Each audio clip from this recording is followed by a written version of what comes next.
ओम शांति। आज रविवार, बाबा की मुरली की डेट आज बहुत अच्छी है।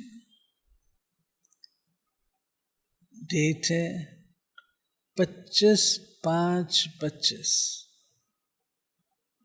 कुछ विशेष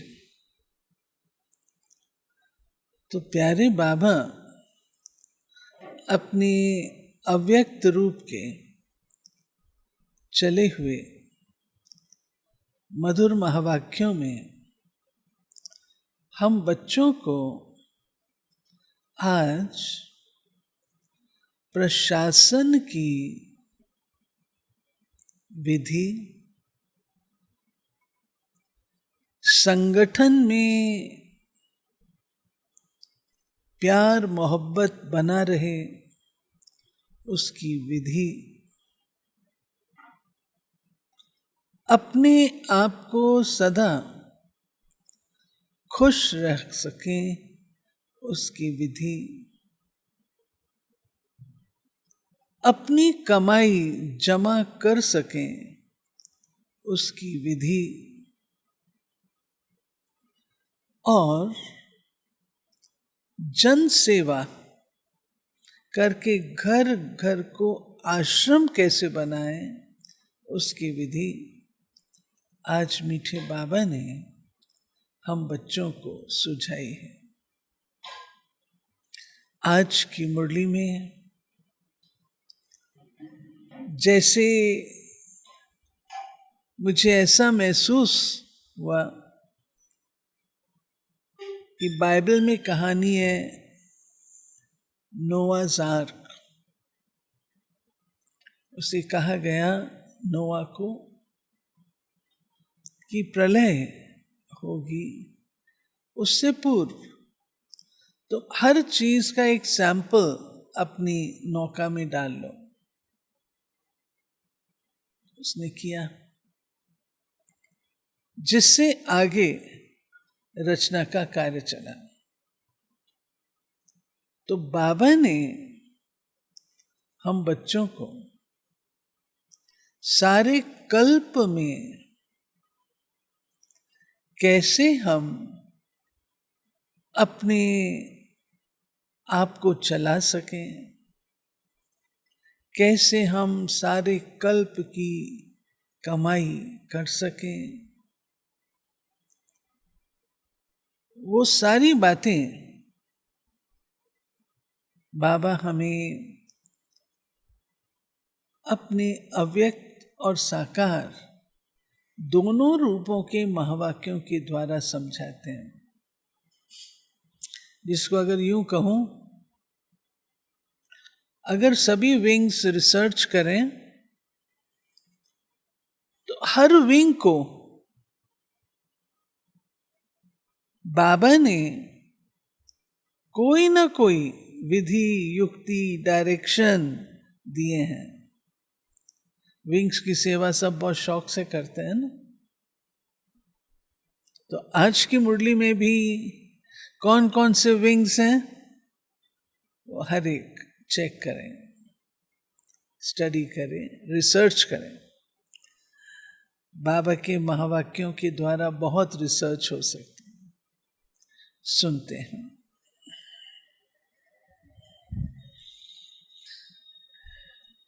ये मुरली ओरिजिनल चली है 4 सितंबर 2005 और आज हम सुन रहे हैं 25 मई 2025। शिक्षा के साथ क्षमा और रहम को अपना लो। दुआएं दो, दुआएं लो, तो आपका घर आश्रम बन जाएगा। आज बाप दादा सर्व बच्चों के मस्तक में प्योरिटी की रेखाएं देख रहे हैं, क्योंकि ब्राह्मण जीवन का फाउंडेशन ही है पवित्रता। पवित्रता की रेखाएं कौन सी हैं जानते हो? पवित्रता सर्व को प्रिय है। पवित्रता सुख, शांति, प्रेम, आनंद की जननी है। पवित्रता मानव का सच्चा श्रृंगार है। पवित्रता नहीं तो मानव जीवन का मूल्य नहीं। जैसे देखते हो देवताएं पवित्र हैं, इसलिए ही माननीय और पूजनीय है। पवित्रता नहीं तो मानव जीवन को आजकल देख रहे हो। बाप दादा ने आप सभी बच्चों को ब्राह्मण जन्म का वरदान यही दिया, पवित्र भव, योगी भव। जिस आत्मा में पवित्रता है उसकी चाल चलन चेहरा चमकता है। इसलिए पवित्रता ही जीवन को श्रेष्ठ बनाने वाली है। वास्तव में आप सब बच्चों का आदि स्वरूप ही पवित्रता है।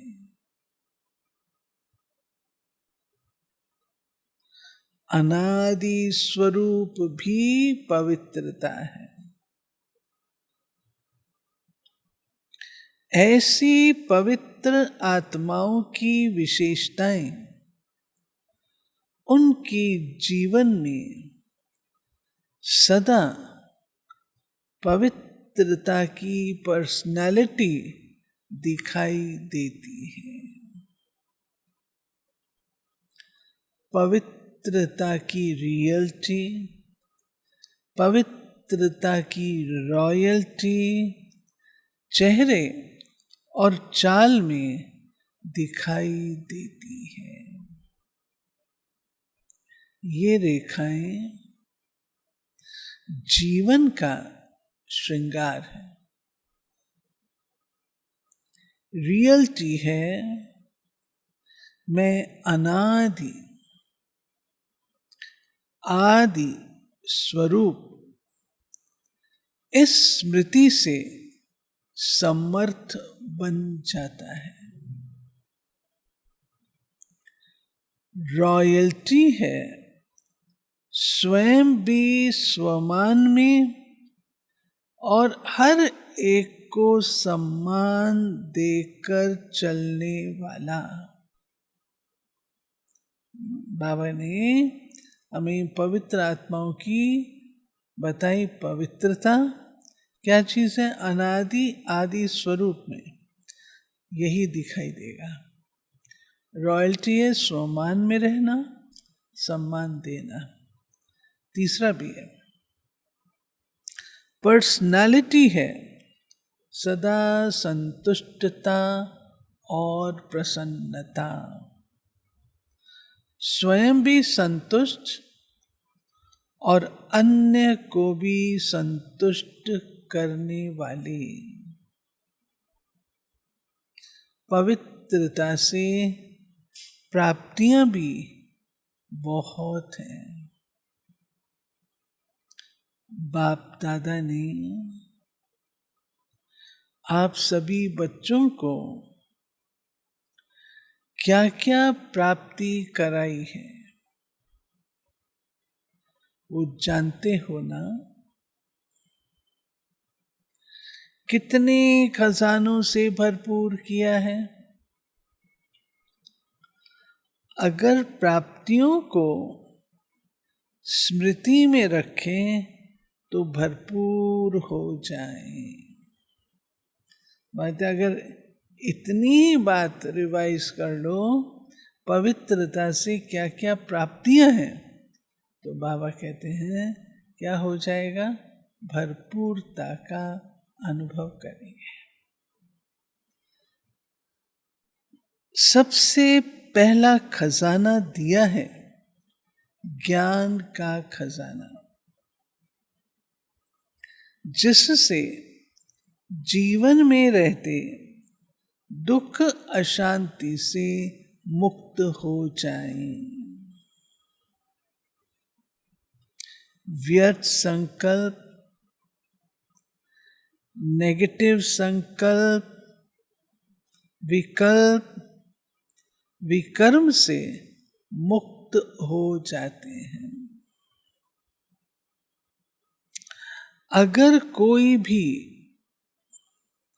व्यर्थ संकल्प व विकल्प आता भी है तो ज्ञान के बल से विजयी बन जाते हैं।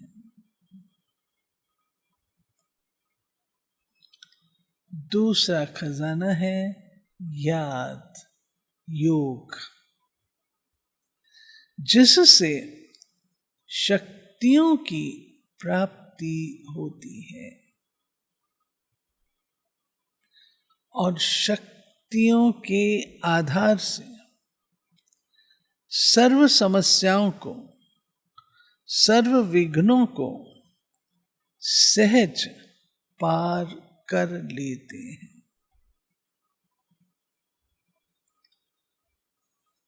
तीसरा खजाना है धारणाओं का, जिससे सर्व गुणों की प्राप्ति होती है। और चौथा खजाना है सेवा का, जिससे सेवा करने से जिसकी सेवा करते हो उसकी दुआएं मिलती हैं, खुशी प्राप्त होती है। इतने खजाने बाप द्वारा सभी बच्चों को प्राप्त होते हैं। कौन कौन से खजाने? ज्ञान का खजाना, याद का, फिर धारणाओं का। बाबा कहते हैं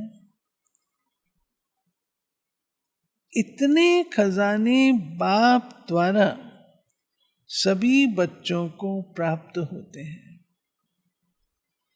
बाप सभी को एक जैसे ही खजाने देते हैं, कोई को कम कोई को ज्यादा नहीं देते, लेकिन लेने वालों में फर्क हो जाता है।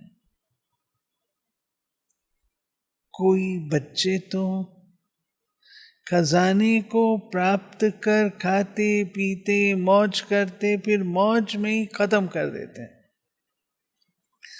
और कोई बच्चे खाते पीते मौज करते जमा भी करते हैं, और कोई बच्चे कार्य में भी लगाते लेकिन बढ़ाते जाते हैं। बढ़ाने की चाबी है खजाने को स्व के प्रति और दूसरों के प्रति यूज करना। तो खजाना बढ़ाने की चाबी क्या हुई? खुद के प्रति और दूसरे के प्रति यूज करना। जो यूज करता है वो बढ़ाता है। तो अपने आप से पूछो, ये विशेष खजाने जमा हैं, क्या कहेंगे? हाँ या थोड़ा थोड़ा? जिसके पास ये खजाने जमा हैं वो सदा भरपूर रहता है। देखो, कोई भी चीज भरपूर रहती है ना, तो हलचल नहीं होती है। अगर भरपूर नहीं होती तो हलचल होती है, हिलती है। कोई भी चीज को अगर पूरी रीति से भर नहीं दो तो वो हिलती है। तो यहां भी अगर सर्व खजानों से भरपूर नहीं है तो हलचल होती है। सदा ये नशा रहे कि बाप के खजाने मेरा जन्म सिद्ध अधिकार है। बाप ने दिया, आपने लिया, तो सब खजाने किसके हुए? आपके हो गए ना। तो जिसके पास खजाने हैं वो कितना नशे में रहता है। जैसे छोटा सा राजा का लड़का राजकुमार होता है, पता भी नहीं होता है कि बाप के पास क्या क्या खजाना है, लेकिन नशा रहता है बाप के खजाने मेरे खजाने हैं, और खजाने की खुशी में रहता है। अगर खुशी कम रहती है तो उसका कारण क्या होता है? बाप ने तो खजाने दिए हैं, सुना, लेकिन एक हैं सुनने वाले, दूसरे हैं समाने वाले। जो समाने वाले हैं वो नशे में रहते हैं।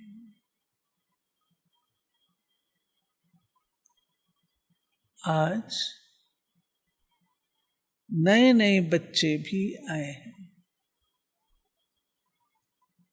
बाप दादा, आप लकी बच्चों को आप सबके भाग्य की मुबारक दे रहे हैं। अपने भाग्य को पहचाना है। परमात्म प्यार, अविनाशी प्यार, जो सिर्फ एक जन्म नहीं चलता, अनेक जन्म सदा ही प्यार कायम रहता है। क्योंकि ये जो समय चल रहा है ये समय भी संगम युग, भाग्यवान युग है। सत्युग को भी भाग्यवान कहते हैं, लेकिन वर्तमान संगम युग का समय उससे भी भाग्यवान है। क्यों? इस संगम युग में ही बाप द्वारा अखंड भाग्य का वरदान वर्षा प्राप्त होता है। तो ऐसे संगम युग में, भाग्यवान समय में आप सभी अपना भाग्य लेने के लिए पहुंच गए हो। पहुंच गए ना सभी?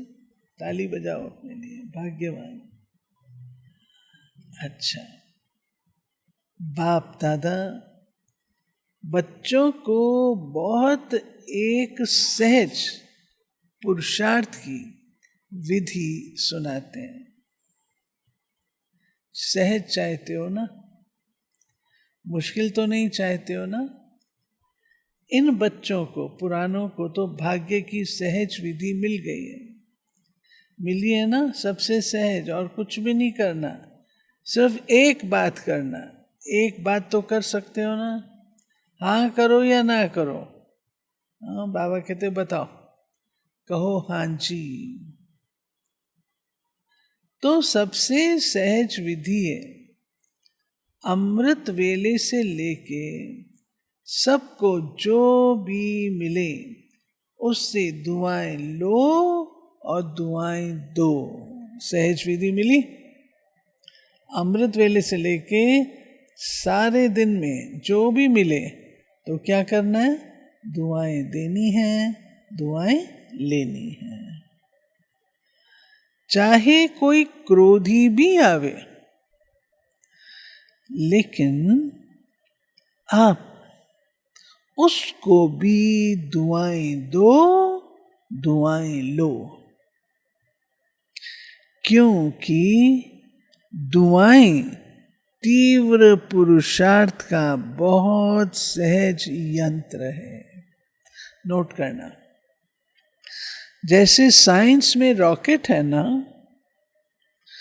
तो कितना जल्दी कार्य कर लेता है, ऐसे दुआएं देना और दुआएं लेना। अच्छा, ये भी एक बहुत सहज साधन है आगे बढ़ने का। अमृत वेले बाप से सहज याद से दुआएं लो, सारा दिन दुआएं दो और दुआएं लो। ये कर सकते हो? बताओ भाई बाबा को, कर सकते हो? कर सकते हो तो हाथ उठाओ। अच्छा, कोई बद दुआ दे तो क्या करेंगे? आपको बार बार तंग करे तो? देखो, आप परमात्मा के बच्चे, दाता के बच्चे, दाता होना, मास्टर दाता तो हो। तो दाता का काम क्या होता है? देना। तो सबसे अच्छी चीज है दुआएं देना। कैसा भी व्यक्ति हो, लेकिन है तो आपका भाई बहन। परमात्मा के बच्चे तो भाई बहन हो ना। तो परमात्मा का बच्चा है, मेरा ईश्वरीय भाई है, ईश्वरीय बहन है, तो उसको क्या देंगे? बद्दुआ देंगे क्या? बाप कभी बद्दुआ देता है? देगा? देता है? हाँ या ना बोलो, हाँ ना करो, बहुत खुश रहेंगे। क्यों? अगर बद दुआ वाले को भी आप दुआ देंगे, वो दे ना दे, लेकिन आप दुआ लेंगे तो दुख क्यों होगा?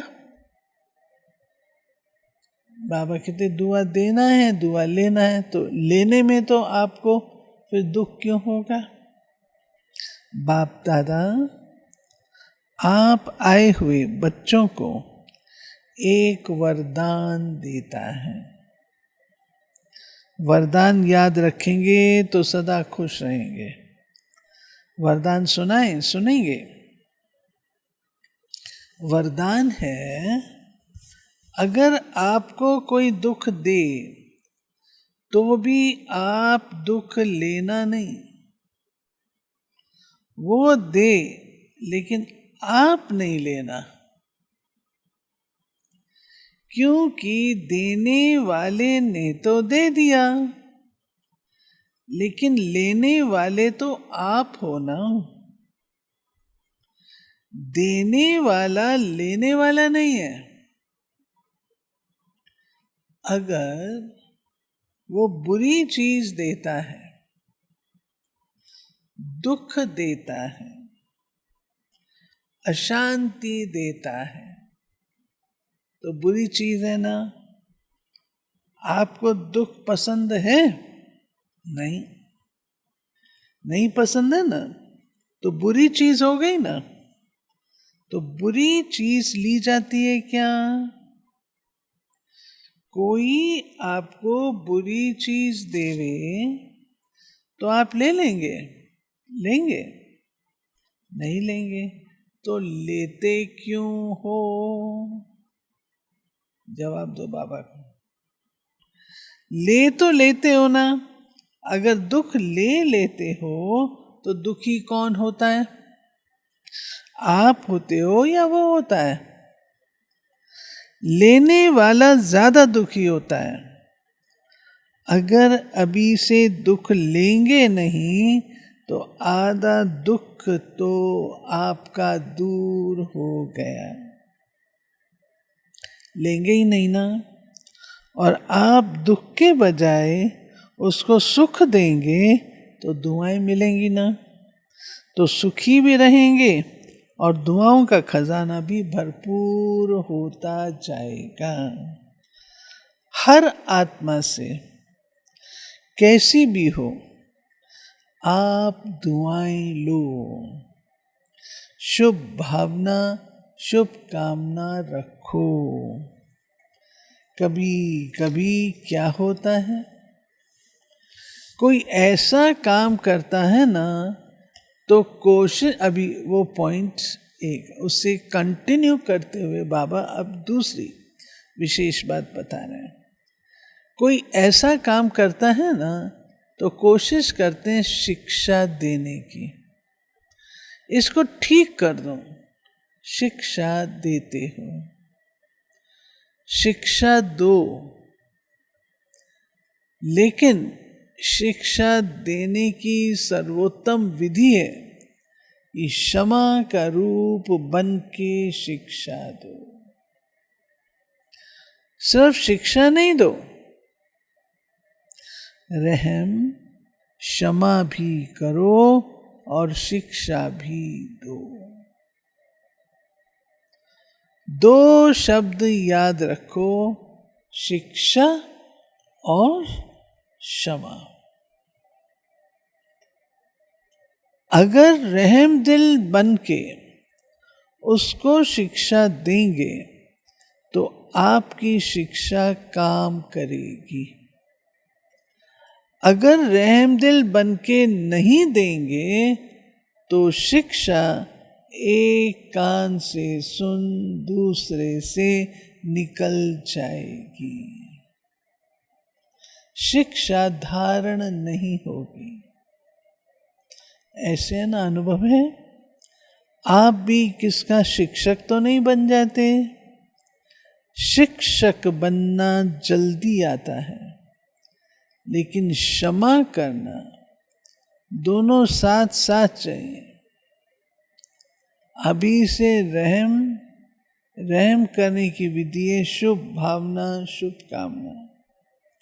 ऐसे कहते हैं ना, सच्चा प्यार पत्थर को भी पानी कर देता है, कहावत बनी हुई है।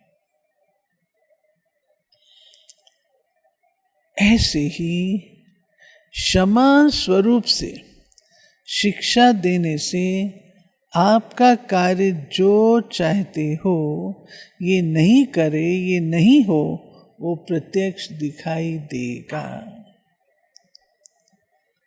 आपके रहमदिल बन शिक्षा देने का प्रभाव उसकी कठोर दिल भी परिवर्तन हो जाएगी। तो क्या वरदान मिला? ना दुख देना, ना दुख लेना। पसंद है? पसंद है तो अभी लेना, लेना नहीं, गलती नहीं करना। जब बाप दुख नहीं देता तो फॉलो फादर तो करना है ना, कर रहे हैं, कभी कभी थोड़ा डांट देते हो, बाप दुख नहीं देता, डांटना नहीं, रहम करो, रहम के साथ शिक्षा दो। बार बार किसको डांटने से और ही आत्मा जो है वो दुश्मन बन जाती है, घृणा आ जाती है। परमात्म बच्चे होना तो जैसे बाप पतित को भी पावन बनाने वाला है, तो आप दुखी को सुख नहीं दे सकते हो। अभी जाकर ट्रायल करना, ट्रायल करेंगे ना, तो पहले चैरिटी बिगिंस एट होम। परिवार में अगर कोई दुख देवे तो भी दुख लेना नहीं, दुआएं देना, रहमदिल बनना। पहले घर वालों को चेक करो, घर वालों को करो। आपके घर का प्रभाव मोहल्ले में पड़ेगा, मोहल्ले का प्रभाव देश में पड़ेगा, देश का प्रभाव विश्व में पड़ेगा। सहज है ना? अपने परिवार में शुरू करो, क्योंकि देखो अगर एक भी क्रोध करता है तो घर का वातावरण क्या हो जाता है? घर लगता है या युद्ध का मैदान लगता है? उस समय अच्छा लगता है? नहीं लगता है ना? अच्छा, आप लोगों के लिए भी है जो वीआईपीज बैठे हैं ना, आज वीआईपीज के साथ मधुबन वाले समर्पित भाई बहने भी सामने बैठे हैं। अपने अपने साथियों से, अपने अपने कार्यकर्ताओं से ना दुख देना ना दुख लेना। कभी कभी ऐसा टॉन्ट मारते हैं जो बेचारा एकदम फा हो जाता है। दुआएं देना, दुआएं लेना।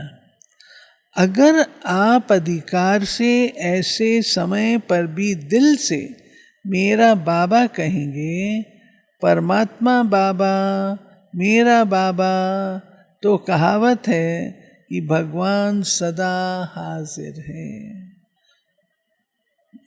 अगर आपने दिल से अधिकार रूप में ऐसे समय पर मेरा बाबा कहा, तो बाप हजूर हाजिर हो जाएगा। क्योंकि बाप किस लिए? बच्चों के लिए। और अधिकारी बच्चे को बाप सहयोग नहीं दे, ये हो नहीं सकता, असंभव। तो परिवर्तन करके जाना, जैसे आए वैसे नहीं जाना, परिवर्तन करके ही जाना। क्योंकि देखो इतना खर्च करके आए हो, टिकट भी ली है, खर्चा भी किया, समय भी दिया, तो उसकी वैल्यू तो रखेंगे ना। तो वैल्यू है स्व परिवर्तन से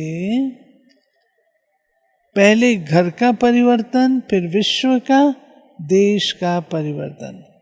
आपका घर आश्रम बन जाए, घर नहीं आश्रम। वैसे शास्त्र भी कहते हैं गृहस्थ आश्रम, लेकिन आज आश्रम नहीं है, आश्रम अलग है, घर अलग है। तो घर को आश्रम बनाना, दुआएं देना और लेना, ये आश्रम का कार्य है। नहीं, बाबा कहते हैं आपका घर मंदिर बन जाएगा। मंदिर में मूर्ति क्या करती है? दुआएं देती है ना। मूर्ति के आगे जाकर क्या कहते हैं? दुआ दो, मर्सी मर्सी कह के चिल्लाते हैं। तो आपको भी क्या देना है? दुआ। ईश्वरी प्यार दो, आत्मिक प्यार दो, शरीर का प्यार नहीं, आत्मिक प्यार। आज प्यार है तो स्वार्थ का प्यार है, सच्ची दिल का प्यार नहीं है। आज प्यार है लेकिन स्वार्थ का प्यार है। स्वार्थ होगा तो प्यार देंगे, स्वार्थ नहीं होगा तो डोंट केयर। देखने में तो ये आता, स्वार्थ होगा तो आपके पास 4 फोन आएंगे, स्वार्थ नहीं तो आप क्या करेंगे? आत्मिक प्यार देना, दुआ देना, दुख ना लेना ना दुख देना। देखो आपको चांस मिला है, बाप दादा को भी खुशी है, इतनी जो भी सब आए हैं, भारत के कभी 250 VIPs आए, इतने घर तो आश्रम बनेंगे ना, बनाएंगे पक्का कि थोड़ा थोड़ा कच्चा? जो समझते कुछ भी हो जाए थोड़ा सहन तो करना पड़ेगा, समाने की शक्ति कार्य में लगानी पड़ेगी, लेकिन सहन शक्ति का फल बड़ा मीठा होता है। सहन करना पड़ता है लेकिन फल बड़ा मीठा होता है। तो जो पक्का वायदा करते हैं, घर घर को स्वर्ग बनाएंगे, मंदिर बनाएंगे, आश्रम बनाएंगे, वो हाथ उठाओ। देखा देखी नहीं उठाना, क्योंकि बाप दादा हिसाब लेगा ना, फिर देख कर नहीं उठाना। सच्चा सच्चा मन का हाथ, मन से हाथ उठाओ। अच्छा दादियाँ, इनको इसकी क्या प्राइस देंगे? हाँ बोलो दादी, इतने मंदिर बन जाएंगे तो आप उसको क्या प्राइस देंगे? दादी कहती है अपने घर वालों को ले आवे। ये तो प्राइस नहीं दी, ये तो काम सुना दिया। दादी का बाबा जो आज्ञा करेंगे। देखो प्राइस तो आपको मिल जाएगी, कोई बड़ी बात नहीं, लेकिन बोले आप जाने के बाद अपनी धारणा से परिवर्तन करना। 15 दिन के बाद, मास के बाद अपनी रिजल्ट लिखना, तो 1 मास भी दुख नहीं लगेगा, नहीं लेगा। जो 1 मास भी दुख नहीं लेगा ना देगा, उसको बहुत अच्छी प्राइस देंगे। अगर आप आएंगे तो मुबारक है, अगर नहीं आ सकेंगे तो भी सेंटर पर भेजेंगे। अच्छा, चारों ओर के देश विदेश के बच्चों की याद बाप दादा को मिली, चाहे फोन द्वारा याद भेजी, चाहे पत्र द्वारा, चाहे दिल में याद किया, तो बाप दादा सभी बच्चों को, चाहे भारत के चाहे विदेश के, रिटर्न में दुआएं और याद प्यार पदम गुणा दे रहे हैं। चारों ओर के परमात्म प्यार के अधिकारी बच्चों को, चारों ओर सर्व खजानों से भरपूर, निर्विघ्न, निर्विकल्प, निर्व्यर्थ संकल्प रहने वाली श्रेष्ठ आत्माओं को, साथ साथ सर्व परिवर्तन कराने के उमंग उत्साह में उड़ने वाले बच्चों को, साथ साथ बाप दादा को सच्ची दिल का समाचार देने वाले सच्चे दिल वाले बच्चों को, विशेष दिलाराम के रूप में, बाप के रूप में, शिक्षक के रूप में, सद्गुरु के रूप में पदम गुणा याद प्यार और नमस्ते। हम रूहानी बच्चों की रूहानी बाप को नमस्ते। फिर बाबा कहते हैं वरदान, चारों भटकती हुई आत्माओं को यथार्थ मंजिल दिखाने वाले चैतन्य लाइट हाउस भाव। फिर से पढ़ती हूँ, भटकती हुई आत्माओं को यथार्थ मंजिल दिखाने वाले चैतन्य लाइट माइट हाउस भाव। किसी भी भटकती हुई आत्मा को यथार्थ मंजिल दिखाने के लिए चैतन्य लाइट माइट हाउस बनो। इसके लिए 2 बातें ध्यान पर है। हर आत्मा की चाहना को परखना। जैसे योग्य डॉक्टर उसे कहा जाता है जो नब्ज को जानता है, ऐसे परखने की शक्ति को सदा यूज करना। सदा अपने पास सर्व खजानों का अनुभव कायम रखना। सदा ये लक्ष्य रखना कि सुनाना नहीं है, लेकिन सर्व संबंधों का, सर्व शक्तियों का अनुभव कराना है।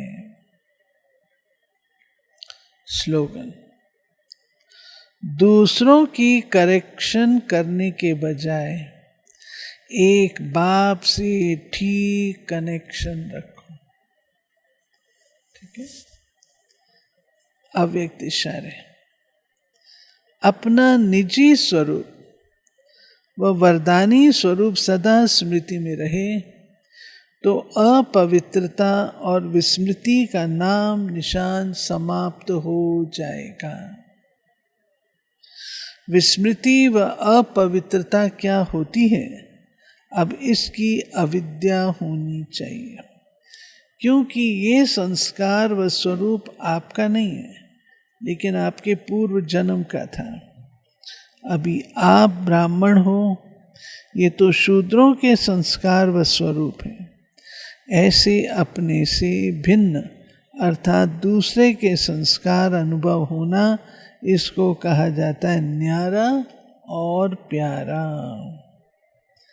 ये थे प्यारे बाबा के आज के चले हुए मधुर महावाक्य। कितनी स्पेशल मुरली है। फिर पढ़ेंगे, दोबारा भी पढ़ेंगे। अच्छा।